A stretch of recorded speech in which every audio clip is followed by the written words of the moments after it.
Do you get a lot more inquiries around January of people being like, "Oh, I'm a New Year's resolution, like I'm gonna be productive and scheduled and all of that?" If so, how do you deal with that energy knowing that it's probably prone to dissipate after a couple weeks? I'm not a New Year's resolutions person. And it's funny because last year I realized about halfway through the year that I don't think I'm setting yearly goals anymore because this doesn't fit my life anymore. I used to set yearly goals. It's not that I set no yearly goals this year, but set them on things that I can for sure hit in the sense of like a running goal. I know what that looks like to run this many miles every month to make sure that I'm on track for the year, like a financial goal to save or pay down this amount of debt. What does that look like each month? And so essentially what I found like halfway through last year was that I was setting goals for work, life, and business. I started my business in the pandemic, and we know like the first kind of 2 years, so up until like 2022, 2023 is kind of when, we came back to normal. And so I was still kind of like easing into things. And so I was setting these goals, and then I kept getting to the end of the year, and I'm like, I'm not hitting them.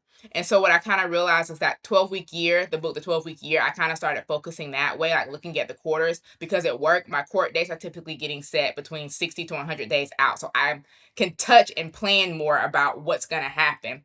And because of working full time, that affects my capacity in terms of business and life. So if I'm setting these goals on this perfect scale, which is I have all the time in the world, yes, I can hit them. But the reality is I'm dealing with two major areas, three if you also count life. So I kind of limited it down. And so I would say for people, or as we're in this new year and we have these New Year's resolutions that we're setting, make sure you're checking your capacity, but also checking your why.